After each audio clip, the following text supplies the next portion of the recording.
Next few minutes, 277 years exactly. The place, St. Augustine. Two countries, Spain and Britain, are vying for control of what we know now today as Florida. The British militia attempt to seize the Castillo de San Marcos from the Spanish. They've already successfully occupied another Spanish stronghold nearby, Fort Mose. Now this will become a historic battle known as the Bloody Mose, or more commonly, the Battle of Bloody, well, was it Musa at first? It was always Bloody Mose, that's always what it was? Mose, right. So if you're a history buff, you don't have to travel back in time to see the battle firsthand. You can see it when these folks do it right here. We welcome Lawson Dukes, Lloyd Mitchell, Dorothy Israel, and Mildred Williams to the show. You're all reenactors that participate in battles like this. I mean, they don't go around wearing these clothes all the time. Which, on a day like today, God bless you that you're wearing these clothes. It is so warm today. Oh. Live from the studios of NBC 12 and ABC 25, this is a First Coast News weather update. Good afternoon. The thunderstorms continue to intensify, and now a severe thunderstorm warning has been issued for Duval. Now, notice where that is. First of all of these thunderstorms producing dangerous lightning, but the specific warning is for northern Duval. I'm going to take out the precipitation and, in fact, the lightning so you can see where the shading is. So at the present time, the severe thunderstorm warning is in effect basically from the Springfield area to the zoo to about the airport. However, these thunderstorms with plenty of dangerous lightning are going to continue to expand. And for that reason, I wouldn't be surprised if the severe thunderstorm warning expands for Duval at the very least from about Highway 13 east to 295. In addition to the severe thunderstorm, we're going to have drainage problems. We will keep you updated through the afternoon. This has been a First Coast News weather update. We now return to regular programming. Stockade set up. As, oh, really? We have a stockade set up as the Fort Mose, and then we got a nice open field in the back, and we will actually attack the British and defeat them in the battle. So the ending never changes. No, we don't want the ending to change. So how many people? I mean, it sounds like a lot of people are going to be involved in this. It's usually 30 to 40 reenactors. Okay. Now, is this something that you all study, that you are history buffs, and that you know about, and you wanted to get involved with doing something like this?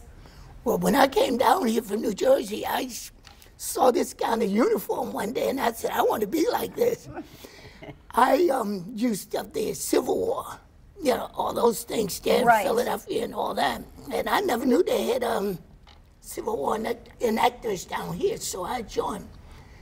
It's a fantastic thing, you know, the history of the ex-slaves that came out of Carolina down here to fight with the Spanish for freedom. That's why we're here, to fight for freedom. And Steve, you know a little about this, right? Because you've... What's really cool about this, well, people don't realize, and my reading of it is the Spanish wanted to wreak havoc with the British. So to wreak havoc, they offered freedom to any slaves who could make their way down, and that would disrupt the plantations in the Carolinas and Georgia. It would also give them a ready-made army to come down and fight as well. And that's what happened. A lot of the slaves did escape and get down here. Right. And eventually the British said enough, and the battle was on. That's right. That's right. So Dorothy and Mildred, what role as women? I mean, we know the guys are going to fight. You know, as women, it's different. So what role do you take in the reenactment? Well, I'm a history buff in a way. We reenact coming from Port Charles to St. Augustine. So we had to decide, we were on a plantation being mistreated, and we wanted freedom. My son wanted freedom, so I come with my son. So we decided we're gonna go through these woods and this where we had to fight crocodiles and all kinds of things. We had to worry about the bounty hunters and whatnot. But we would fight. We wanted to get to St. Augustine to be free. Sure. So we just kept going, and we met Native Americans along the way, and they gave us direction because we didn't always know which way we were going. They told us to follow the star, but we couldn't always follow it. So, but we kept going. They gave us food, and they gave us a way to go, and we just kept going. And I was the grandmother, And I just didn't know I couldn't make it. But I kept trying and trying.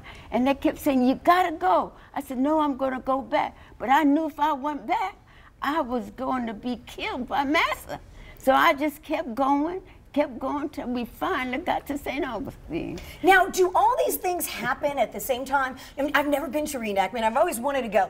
Like, are you guys fighting and then they're doing something else? Or is it kind of like a play in which, you know, like you guys will fight and then you'll leave and then, you know, they might come on, you know, and do something else? We usually try to set up the part where there's always something going on. Okay. The whole time, so it's usually done in stages.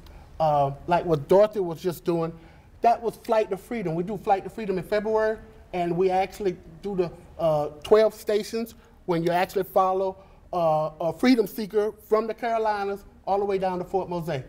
And that was the character she was just doing when we come down. And when we do it in stages.